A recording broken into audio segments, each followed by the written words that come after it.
ಓಂ ಶಾಂತಿ. ಇಂದಿನ ದಿನಾಂಕ 28/5/2024. ಪ್ರಾರ್ಥ ಮುರುಳಿ ಬಾಪ್ತಾದ ಮಧುಬನ.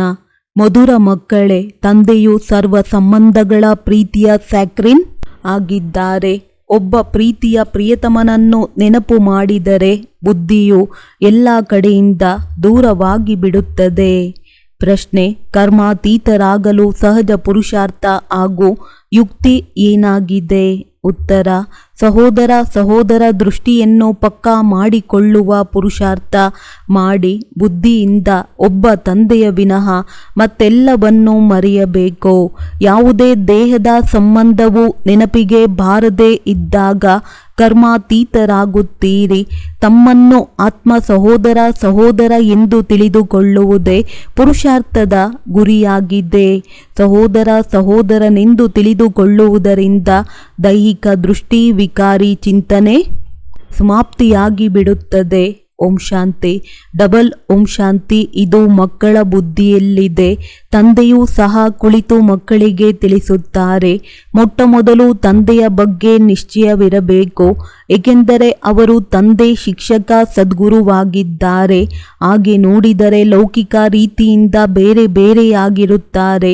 ಶಿಕ್ಷಕನನ್ನು ಯೌವನದಲ್ಲಿ ಮಾಡಿಕೊಳ್ಳಲಾಗುವುದು, ಗುರುವನ್ನು 60 ವಯಸ್ಸಿನ ನಂತರ ಮಾಡಿಕೊಳ್ಳುತ್ತಾರೆ. ಇಲ್ಲಿ ತಂದೆಯು ಬಂದು 3 ಸಂಬಂಧದಲ್ಲಿ ಜೊತೆ ಸೇವೆ ಮಾಡುತ್ತಾರೆ. ಚಿಕ್ಕವರು ದೊಡ್ಡವರೆಲ್ಲರೂ ಓದಬಹುದೆಂದು ಹೇಳುತ್ತಾರೆ. ಮಕ್ಕಳ ಬುದ್ಧಿಯು ಬಹಳ ಉಲ್ಲಾಸವಾಗುತ್ತದೆ. ಚಿಕ್ಕವರು ದೊಡ್ಡವರು ಎಲ್ಲರೂ ಅಗತ್ಯವಾಗಿ ಜೀವಾತ್ಮ ಆಗಿದ್ದಾರೆಂದು ಮಕ್ಕಳು ತಿಳಿದುಕೊಂಡಿದ್ದೀರಿ. ಆತ್ಮವು ದೇಹದಲ್ಲಿ ಪ್ರವೇಶ ಮಾಡುತ್ತದೆ. ಆತ್ಮ ಹಾಗೂ ಜೀವದಲ್ಲಿ ಅಂತರವಿದೆಯಲ್ಲವೇ? ಇಲ್ಲಿ ಮಕ್ಕಳಿಗೆ ಆತ್ಮ ಹಾಗೂ ಪರಮಾತ್ಮನ ಜ್ಞಾನವನ್ನು ನೀಡಲಾಗುವುದು. ಆತ್ಮವು ಅವಿನಾಶಿಯಾಗಿದೆ. ಆದರೆ ಇಲ್ಲಿ ಶರೀರವು ಭ್ರಷ್ಟಾಚಾರದಿಂದ ಜನ್ಮವಾಗುತ್ತದೆ.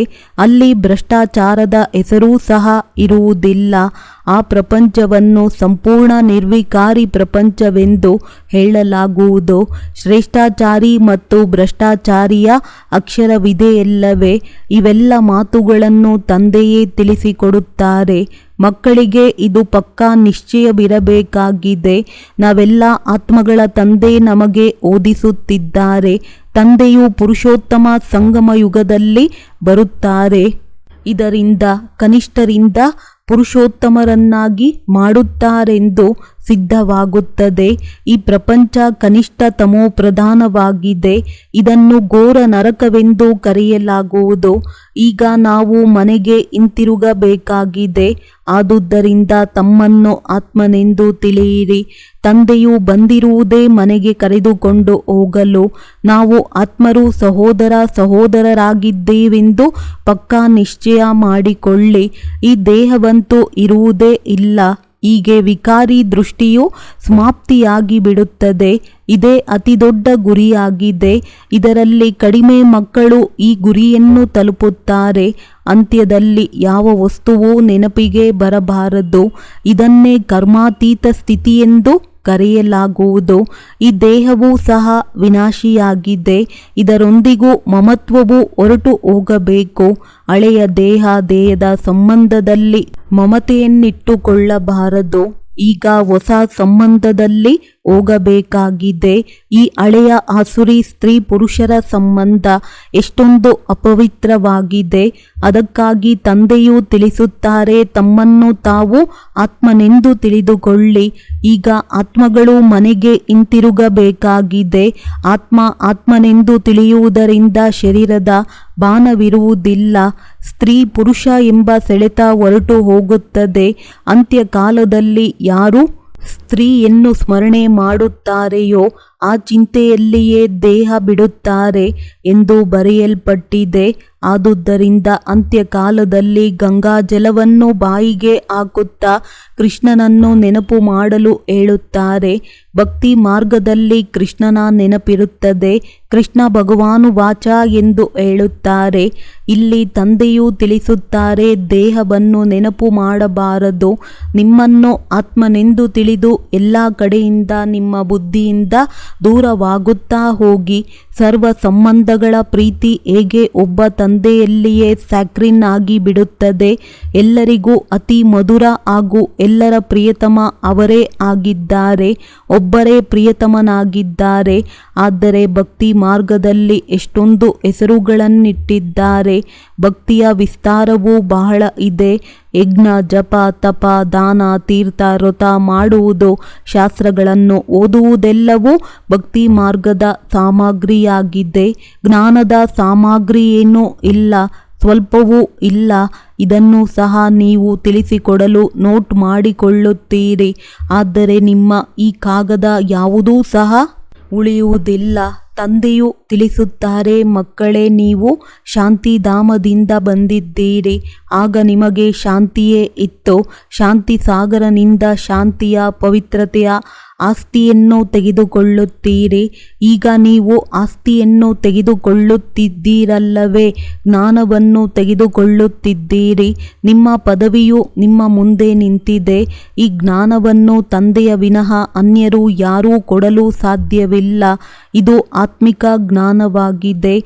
ಆತ್ಮದ ಜ್ಞಾನವನ್ನು ಕೊಡಲು ಆತ್ಮಿಕ ತಂದೆಯು ಒಮ್ಮೆಯೇ ಬರುತ್ತಾರೆ. ಅವರಿಗೆ ಪತಿತ ಪಾವನನೆಂದು ಹೇಳುತ್ತಾರೆ.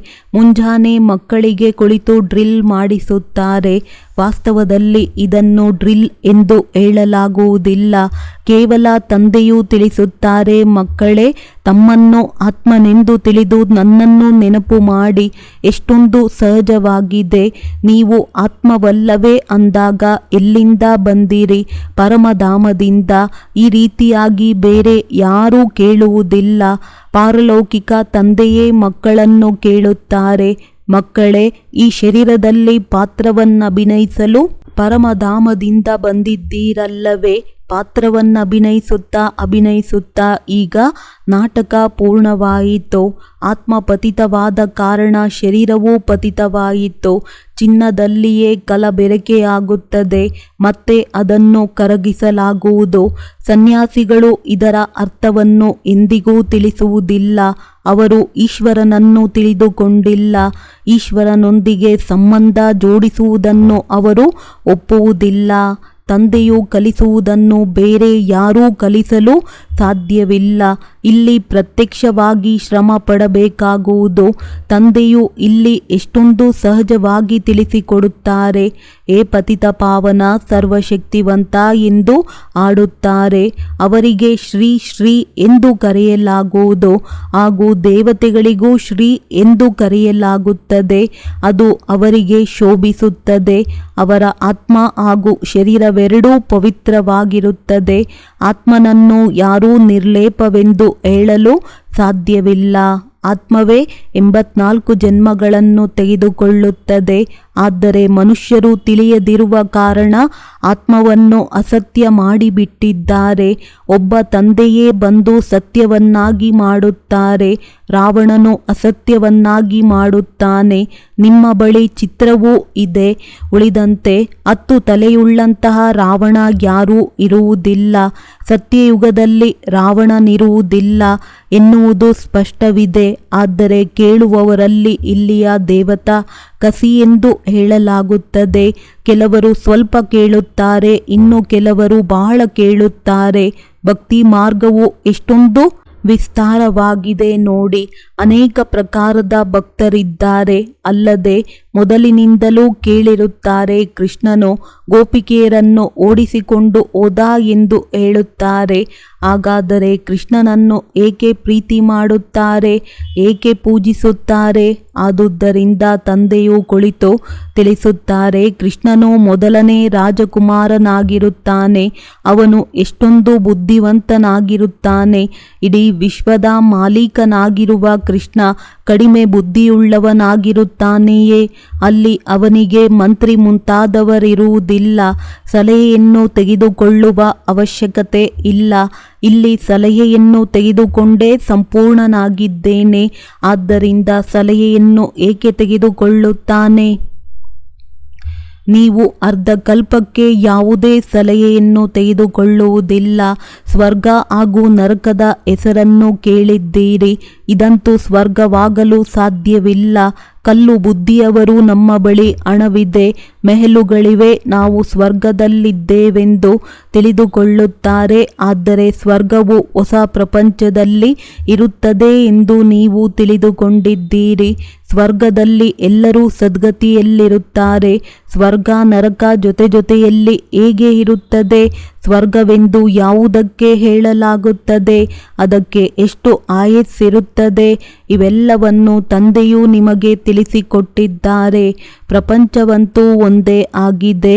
ಹೊಸದನ್ನು ಸತ್ಯಯುಗ, ಹಳೆಯದನ್ನು ಕಲಿಯುಗವೆಂದು ಕರೆಯಲಾಗುತ್ತದೆ.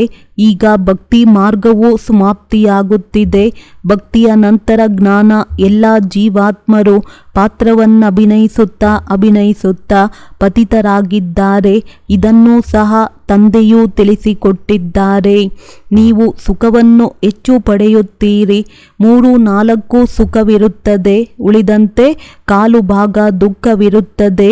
ಇದರಲ್ಲಿಯೂ ಯಾವಾಗ ತಮೋ ಪ್ರಧಾನರಾಗಿ ಬಿಡುತ್ತೀರಿ, ಆಗ ದುಃಖವು ಹೆಚ್ಚಾಗುತ್ತದೆ.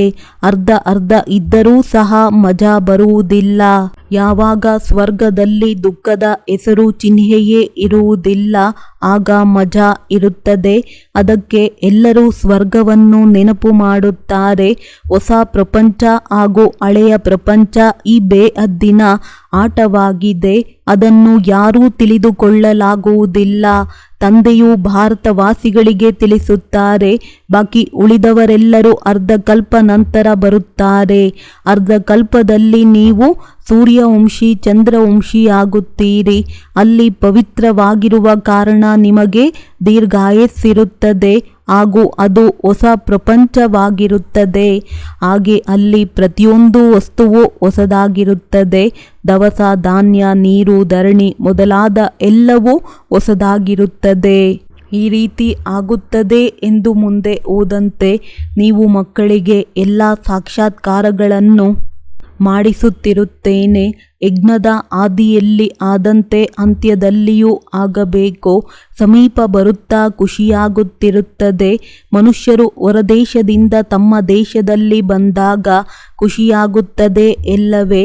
ಯಾರಾದರೂ ಹೊರದೇಶದಲ್ಲಿ ಶರೀರ ಬಿಟ್ಟರೆ ವಿಮಾನದಲ್ಲಿ ಸ್ವದೇಶಕ್ಕೆ ತೆಗೆದುಕೊಂಡು ಬರುತ್ತಾರೆ. ಎಲ್ಲದಕ್ಕಿಂತಲೂ ಅತ್ಯಂತ ಪವಿತ್ರ ಭೂಮಿ ಭಾರತವಾಗಿದೆ. ಭಾರತದ ಮಹಿಮೆಯನ್ನು ನೀವು ಮಕ್ಕಳ ವಿನಃ ಬೇರೆ ಯಾರೂ ತಿಳಿದುಕೊಂಡಿಲ್ಲ. ವಂಡರ್ ಆಫ್ ದಿ ವರ್ಲ್ಡ್ ಆಗಿದೆ. ಸ್ವರ್ಗವೆಂದು ಹೆಸರಿದೆ. ಇಲ್ಲಿ ತೋರಿಸುವ ಅದ್ಭುತಗಳು ನರಕದ್ದಾಗಿವೆ. ನರಕದ ಅದ್ಭುತಗಳಿಗೂ ಸ್ವರ್ಗದ ಅದ್ಭುತಗಳಿಗೂ ಹಗಲು ರಾತ್ರಿಯ ಅಂತರವಿದೆ. ನರಕದ ಅದ್ಭುತಗಳನ್ನು ನೋಡಲು ಬಹಳ ಜನ ಹೋಗುತ್ತಾರೆ. ಎಷ್ಟೊಂದು ಮಂದಿರಗಳು ಇಲ್ಲಿವೆ, ಆದರೆ ಅಲ್ಲಿರುವುದಿಲ್ಲ. ಸ್ವಾಭಾವಿಕ ಸೌಂದರ್ಯವಿರುತ್ತದೆ. ಬಹಳ ಕಡಿಮೆ ಜನಸಂಖ್ಯೆ ಇರುತ್ತದೆ.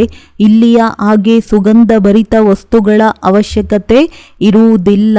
ಪ್ರತಿಯೊಬ್ಬರಿಗೂ ತಮ್ಮ ತಮ್ಮದೇ ಆದ ತೋಟವಿರುತ್ತದೆ. ಸುಂದರವಾದ ಹೂಗಳಿರುತ್ತವೆ. ಅಲ್ಲಿಯ ಹವಾಮಾನವು ಫಸ್ಟ್ ಕ್ಲಾಸ್ ಆಗಿರುತ್ತದೆ. ಬೇಸಿಗೆ ಮೊದಲಾದವುಗಳೆಲ್ಲವೂ ಕಷ್ಟ ಕೊಡುವುದಿಲ್ಲ. ಸದಾ ವಸಂತ ಋತುವಿರುತ್ತದೆ. ಅಗರಬತ್ತಿಯ ಅವಶ್ಯಕತೆ ಇರುವುದಿಲ್ಲ. ಸ್ವರ್ಗದ ಹೆಸರನ್ನು ಕೇಳಿದ ತಕ್ಷಣವೇ ಬಾಯಲ್ಲಿ ನೀರೂರುತ್ತದೆ. ನೀವು ಸಹ ಹೇಳುತ್ತೀರಿ, ಇಂತಹ ಸ್ವರ್ಗದಲ್ಲಿ ತಲುಪಬೇಕು, ಏಕೆಂದರೆ ನೀವು ಸ್ವರ್ಗವನ್ನು ತಿಳಿದುಕೊಂಡಿದ್ದೀರಿ. ಆದರೆ ಮತ್ತೆ ಮನಸ್ಸು ಹೇಳುತ್ತದೆ, ಈಗ ನಾವು ಬೇಹದ್ದಿನ ತಂದೆಯ ಜೊತೆಯಲ್ಲಿದ್ದೇವೆ. ತಂದೆಯು ಓದಿಸುತ್ತಿದ್ದಾರೆ. ಇಂತಹ ಸುವರ್ಣಾವಕಾಶವು ಪುನಃ ಸಿಗುತ್ತದೆ ಏನು? ಇಲ್ಲಿಯಾದರೂ ಮನುಷ್ಯರಿಗೆ ಓದಿಸುತ್ತಾರೆ. ಅಲ್ಲಿ ದೇವತೆಗಳು ದೇವತೆಗಳಿಗೆ ಓದಿಸುತ್ತಾರೆ. ಆದರೆ ಇಲ್ಲಿ ತಂದೆಯು ಮಕ್ಕಳಿಗೆ ಓದಿಸುತ್ತಾರೆ ಅಂದಾಗ ಹಗಲು ರಾತ್ರಿಯ ಅಂತರವಿದೆ. ಎಷ್ಟೊಂದು ಖುಷಿಯಾಗಬೇಕೋ. 84 ಜನ್ಮಗಳನ್ನು ನೀವು ತೆಗೆದುಕೊಂಡಿದ್ದೀರಿ. ನಾವು ಅನೇಕ ಬಾರಿ ರಾಜ್ಯವನ್ನು ತೆಗೆದುಕೊಂಡು ಮತ್ತೆ ರಾವಣ ರಾಜ್ಯದಲ್ಲಿ ಬಂದಿದ್ದೇವೆಂದು ನೀವೇ ವಿಶ್ವದ ಚರಿತ್ರೆ ಭೂಗೋಳವನ್ನು ತಿಳಿದುಕೊಂಡಿದ್ದೀರಿ. ಈಗ ತಂದೆಯು ತಿಳಿಸುತ್ತಾರೆ, ನೀವು ಒಂದು ಜನ್ಮದಲ್ಲಿ ಪವಿತ್ರರಾದಾಗ 21 ಜನ್ಮಗಳು ನೀವು ಪಾವನರಾಗಿ ಬಿಡುತ್ತೀರಿ. ಹಾಗಾದರೆ ಏಕೆ ಆಗುವುದಿಲ್ಲ? ಆದರೆ ಮಾಯೆಯು ಈ ರೀತಿ ಇದೆ. ಸಹೋದರ ಸಹೋದರಿಯ ಸಂಬಂಧದ ಬೇಳೆಯೂ ಸಹ ಬೇಯುವುದಿಲ್ಲ.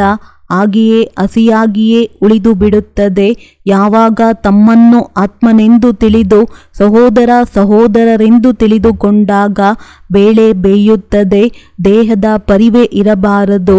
ಇದೇ ಪರಿಶ್ರಮವಾಗಿದೆ. ತುಂಬ ಸಹಜವೂ ಆಗಿದೆ. ಯಾರಿಗಾದರೂ ತುಂಬ ಕಷ್ಟವೆಂದರೆ ಅವರ ಮನಸ್ಸು ತುಂಬ ದೂರವಾಗಿ ಬಿಡುತ್ತದೆ.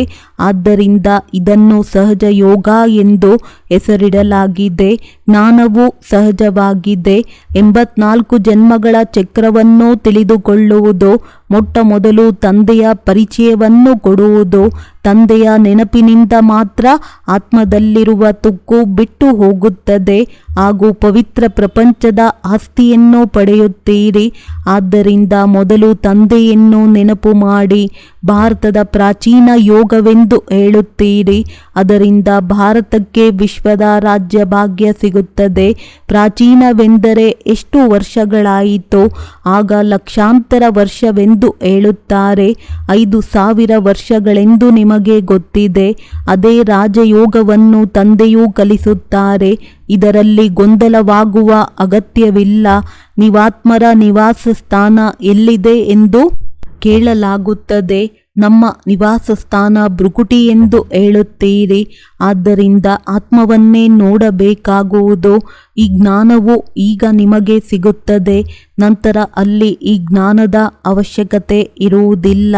ಮುಕ್ತಿ ಜೀವನ್ ಮುಕ್ತಿಯನ್ನು ಪಡೆದ ನಂತರ ಸಮಾಪ್ತಿಯಾಗುತ್ತದೆ.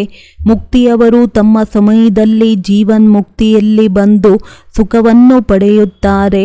ಎಲ್ಲರೂ ಮುಕ್ತಿಯಿಂದ ಜೀವನ್ ಮುಕ್ತಿಯಲ್ಲಿ ಬರುತ್ತಾರೆ. ಇಲ್ಲಿಂದ ಶಾಂತಿಧಾಮಕ್ಕೆ ಹೋಗುತ್ತಾರೆ. ಇನ್ನು ಯಾವುದೇ ಪ್ರಪಂಚವಿಲ್ಲ. ನಾಟಕದನುಸಾರವಾಗಿ ಎಲ್ಲರೂ ಹಿಂತಿರುಗಿ ಹೋಗಬೇಕಾಗಿದೆ. ವಿನಾಶದ ತಯಾರಿಯೂ ನಡೆಯುತ್ತಿದೆ. ಇಷ್ಟೊಂದು ಖರ್ಚು ಮಾಡಿ ಅಣುಬಾಂಬನ್ನು ತಯಾರು ಮಾಡುತ್ತಿರುವಾಗ ಅವನ್ನು ಹಾಗೆಯೇ ಇಟ್ಟುಕೊಳ್ಳುತ್ತಾರೇನೋ? ಅವುಗಳಿರುವುದೇ ವಿನಾಶಕ್ಕಾಗಿ. ಸತ್ಯ ತ್ರೇತಾಯುಗದಲ್ಲಿ ಈ ವಸ್ತುಗಳಿರುವುದಿಲ್ಲ. ಈಗ 84 ಜನ್ಮಗಳು ಪೂರ್ಣವಾಯಿತು. ಈಗ ಈ ಶರೀರವನ್ನು ಬಿಟ್ಟು ಮನೆಗೆ ಹೋಗಬೇಕು. ದೀಪ ದೀಪಾವಳಿಯಲ್ಲಿ ಎಲ್ಲರೂ ಒಳ್ಳೊಳ್ಳೆಯ ವಸ್ತ್ರಗಳನ್ನು ಧರಿಸುತ್ತಾರಲ್ಲವೇ? ನೀವು ಆತ್ಮರೂ ಸಹ ಹೊಸದಾಗಿ ಆಗುತ್ತೀರಿ. ಇದು ಬೇಅದ್ದಿನ ಮಾತಾಗಿದೆ. ಆತ್ಮ ಪವಿತ್ರವಾಗುವುದರಿಂದ ಶರೀರವು ಫಸ್ಟ್ ಕ್ಲಾಸ್ ಆಗಿರುವುದೇ ಸಿಗುತ್ತದೆ. ಈ ಸಮಯ ನಕಲಿ ಶೋ ಮಾಡುತ್ತಾರೆ. ಪೌಡರ್ ಮೊದಲಾದವುಗಳನ್ನು ಹಾಕಿಕೊಂಡು ಬಹಳ ಸುಂದರರಾಗಿ ಬಿಡುತ್ತಾರೆ. ಅಲ್ಲಿ ಸ್ವಾಭಾವಿಕ ಸೌಂದರ್ಯವಿರುತ್ತದೆ. ಆತ್ಮವು ಸದಾ ಕಾಲಕ್ಕೆ ಸುಂದರವಾಗಿ ಬಿಡುತ್ತದೆ. ಇದನ್ನು ನೀವು ತಿಳಿದುಕೊಂಡಿದ್ದೀರಿ. ಶಾಲೆಯಲ್ಲಿ ಎಲ್ಲರೂ ಒಂದೇ ರೀತಿಯಾಗಿ ಇರುವುದಿಲ್ಲ.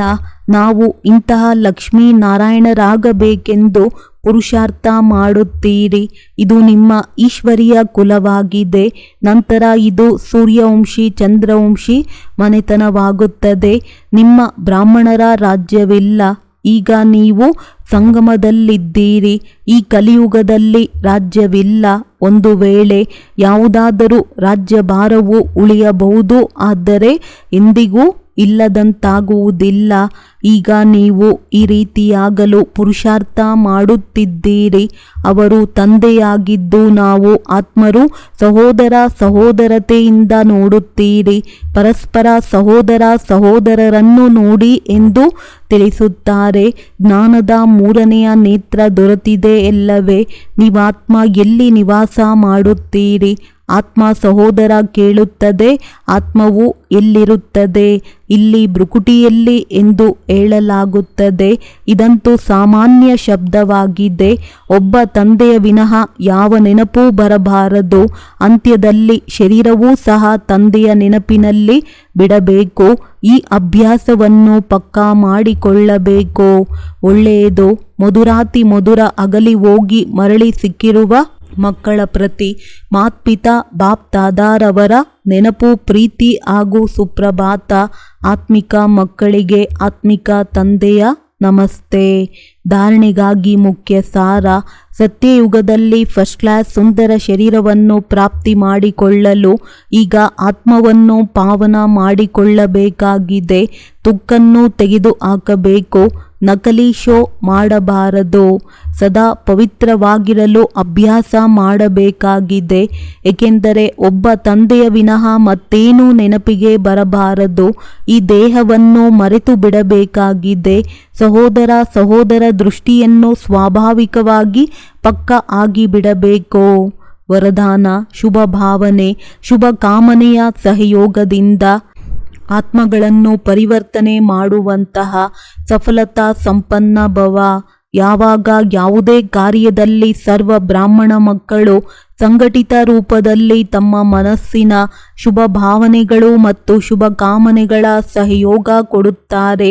ಆದ್ದರಿಂದ ಈ ಸಹಯೋಗದಿಂದ ವಾಯುಮಂಡಲದ ಕೋಟೆ ಆಗಿಬಿಡುವುದು. ಯಾವುದು ಆತ್ಮಗಳನ್ನು ಪರಿವರ್ತನೆ ಮಾಡಿಬಿಡುವುದು. ಹೇಗೆ 5 ಬೆರಳುಗಳ ಸಹಯೋಗದಿಂದ ಎಷ್ಟೇ ದೊಡ್ಡ ಕಾರ್ಯ ಸಹಜವಾಗಿ ಬಿಡುವುದು, ಅದೇ ರೀತಿ ಪ್ರತಿಯೊಬ್ಬ ಬ್ರಾಹ್ಮಣ ಮಕ್ಕಳ ಸಹಯೋಗ ಸೇವೆಯಲ್ಲಿ ಸಫಲತಾ ಸಂಪನ್ನರನ್ನಾಗಿ ಮಾಡಿಬಿಡುವುದು. ಸಹಯೋಗದ ಫಲಿತಾಂಶ ಸಫಲತೆಯಾಗಿದೆ. ಸ್ಲೋಗನ್: ಹೆಜ್ಜೆ ಹೆಜ್ಜೆಯಲ್ಲಿ ಪದಮಗಳಷ್ಟು ಸಂಪಾದನೆ ಜಮಾ ಮಾಡುವವರೇ ಎಲ್ಲರಿಗಿಂತ ದೊಡ್ಡ ಧನವಂತರಾಗಿದ್ದಾರೆ. ಒಳ್ಳೆಯದು. ಓಂ ಶಾಂತಿ.